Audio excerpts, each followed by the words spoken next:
नमस्कार मैत्रिणींनो, कशा आहात? मजेत ना? चला तर मग आज मी माझी रेसिपीमध्ये अख्ख्या मसूरची भाजी बनवणार आहे। अख्खा मसूर हा रेसिपी मी बनवणार आहे, आज तुमच्यासोबत शेअर करणार आहे। तर त्यासाठी आपल्याला किचनमध्ये जायचं आहे। तर किचनमध्ये जायच्या अगोदर आपल्याला मसूर भिजवून मगच त्याची भाजी करायची आहे।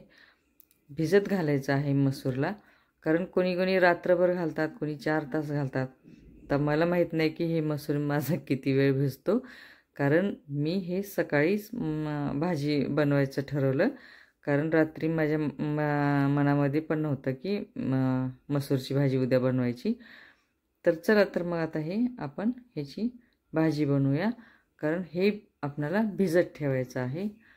तर मग हे मार्केटमधून आणल्यामुळे ह्याला पावडर लावलेली होती, तर आपल्याला हे पावडर धुवून काढायची आहे। 2 ते 3 पाण्याने स्वच्छ धुवून घेतलेले आहे, झालेलं आहे। 1 ग्लास पाणी ओतून मसूरमध्ये आपल्याला वरती झाकण ठेवायचं आहे आणि हे भिजायला ठेवायचं आहे। तर झालेलं आहे आपलं हे धुवून। आता हे बाजूला ठेवूया। आता हे झालेलं आहे आपलं, बाजूला पण ठेवून भिजत पण झालेलं, माझं काम पण झालं। 2 तास भिजला हा मसूर। 2 तासामध्ये माझी सगळे कामं झालेली आहेत आणि आता रेसिपीला सुरुवात करायची आहे। त्यासाठी आपल्याला लागणार आहे कुकर। हे बारीक लहान माझं कुकर आहे। कुकरमध्ये हे मसूर भिजवलेला ओतून घेतलेला आहे। गॅसवरती ठेवलेला आहे, गॅस चालू करायचा आहे। आणखीन एक अर्धा चमचा हळद टाकायची आहे, 1 चिमूटभर हिंग टाकायचा आहे, 1 चमचा तेल टाकायचं आहे आणि झाकण लावून कुकरच्या शिट्ट्या घ्यायच्या आहेत। 3 ते 4 शिट्ट्यामध्ये मसूर मस्त शिजणार आहे। झालेला आहे आता आपलं, शिट्ट्या पण झालेल्या आहेत, मसूर पण शिजलेला आहे। आता आपल्याला फोडणीची तयारी करायची आहे। तर त्यासाठी आपल्याला कांदा लागणार आहे। कांदा भरपूरच भाजीला घालायचा, कारण मसूरच्या भाजीला कांदा भरपूर लागतो। कितीही घाला तुम्ही, ते कमीच पडतो। आता हे आहे गॅसवरती कढई ठेवलेली आहे, कढईमध्ये तेल ओतलेलं आहे आणि हे मसाले आहेत। मसाल्यामध्ये मी खडा मसाला पण वापरलेला नाही आणि गरम मसाला पण नाही। हे लाल तिखट आहे 1 चमचा, अर्धा चमचा खाण्याचा सोडा आहे, धना पावडर आहे 1 चमचा, काळं तिखट आहे 1 चमचा, हळद आहे अर्धा चमचा आणि कढीपत्ता। हे जिरे कसे मस्त फुलायला लागलेत आणि तळून पण झालेले आहेत। तर ह्यामध्ये कांदा टाकायचा आहे आणि चवीपुरते मीठ पण आहे तिथं मसाल्यामध्ये। आता हे कांदा आपल्याला परतून घ्यायचा आहे। आता अर्धा चमचा मीठ घालायचं आहे। कांदा मऊ पडतो आणि लाल पण होतो, कारण कांदा लवकर तळतो मीठ टाकल्यामुळे। तर हे कढीपत्ता आहे, कढीपत्ता टाकायचा आहे आपल्याला। कढीपत्ता परतून घ्यायचा आहे। अद्रक आणि लसणाची पेस्ट आहे ती जी मिळते रेडीमेड, ते नाही टाकायचं। लसूण आणि आलं हे आपल्याला ठेचून फ्रेश आता हे भाजीला घालायचं आहे, कारण मी हे लसूण अद्रक मी ठेचूनच घालते प्रत्येक भाजीला। तर हे सोडा आहे अर्धा चमचा, सोडा टाकायचा आहे मध्ये खाण्याचा। आता लगेच कलर चेंज झालेला आहे कांद्याचा, पिवळा कलर आलेला आहे। तर बघू शकता तुम्ही।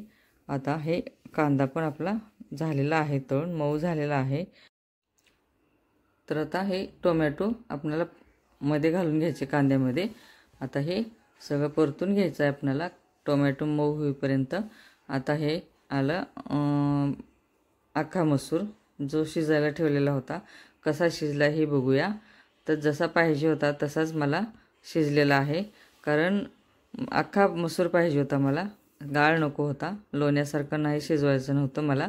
तर अख्खाच मला भाजीमध्ये मसूर दिसायला पाहिजे होता, म्हणून मी कमी शिजवलेला आहे आणि परफेक्ट झालेला आहे। तर हे आपण गॅस चालू करून गॅसवरती गरम पाणी करायला ठेवायचं आहे, कारण भाजीला आपल्याला गरम पाणीच घालायचं आहे, कारण त्यामुळं तर्री येते भाजीला आणि भाजीची चव पण तशीच राहते। त्यामुळं आपल्याला गरम पाणीच घालायचं आहे। आता हे झालेलं आहे, कारण टोमॅटो सगळा विरघळलेला आहे, मध्ये मऊ झालेला आहे। आता अर्धा चमचा हळद घालायचा आहे, 1 चमचा काळं तिखट, 1 चमचा लाल तिखट, धना पावडर 1 चमचा आणि चवीपुरते मीठ घालून घ्यायचं आहे आणि मिक्स करायचं आहे। तर झालेलं आहे, खूप छान झालेलं आहे आपला परतून मसाला सगळा, तेल पण सुटलेला आहे। तर ह्यामध्ये आता आपल्याला शिजलेला मसूर आता हे कुकर आहे, कुकरमधला बाउलमध्ये मसूर काढून घेते आणि हे बाउलमधला मसूर आता फोडणीमध्ये घालते, कारण हे मसाले परफेक्ट शिजलेले आहेत. तेल कसं सुटलेलं आहे बघा आणि किती सुंदर दिसते बघा मसूर टाकल्यानंतर. खूपच छान झालेली आहे आपली भाजी मसूरची. तर झालेले आहे आता जे गरम केलेलं पाणी आहे ना, ते जेवढं आपल्याला लागेल तसं मध्ये पाणी टाकून घ्या. कारण पातळ पाहिजे असेल तर जास्त पाणी घाला आणि तुम्हाला घट्टच पाहिजे असेल भाजी तर तुम्ही कमी टाकू शकता पाणी. आता हे जे वाटते की आपल्याला पाणी जास्त झाले, पण पाणी जास्त झालेलं असेल तर बी जसं भाजी थंड होत जाईल ना तसं ते घट्ट होती भाजी. काही प्रॉब्लेम नाही, कारण आपली भाजी मसूरची झालेली आहे. आता मस्त तर्री पण आलेली आहे आणि खरंच खूप छान आणि वास पण खूप छान येतो भाजीचा. मसाले कसलेच मी नाही टाकले, कारण खडे मसाले नाही ना गरम मसाला नाही. आपलं रोजचाच भाजीचा तिखट, हळद आणि हे एवढंच असं टाकलेलं आहे. आता झालेली आहे आपली भाजी. बाउलमध्ये आपल्याला ही भाजी काढून घ्यायची आहे, सर्व करायची आहे, कारण सगळं झालेली आहे आता सध्या. शेअर करा, सबस्क्राईब करायला विसरू नका, कमेंट करायला विसरू नका. आणि मी जशी भाजी केलेली आहे अख्ख्या मसूरची तशी तुम्ही पण करा, साध्या आणि सिंपल पद्धतीने. खरंच खूप सुंदर झालेली होती भाजी, दिसायला पण आणि खायला पण खूपच चविष्ट झालेली होती. आणि कमेंटमध्ये मला सांगा, तुम्ही पण बनवा भाजी.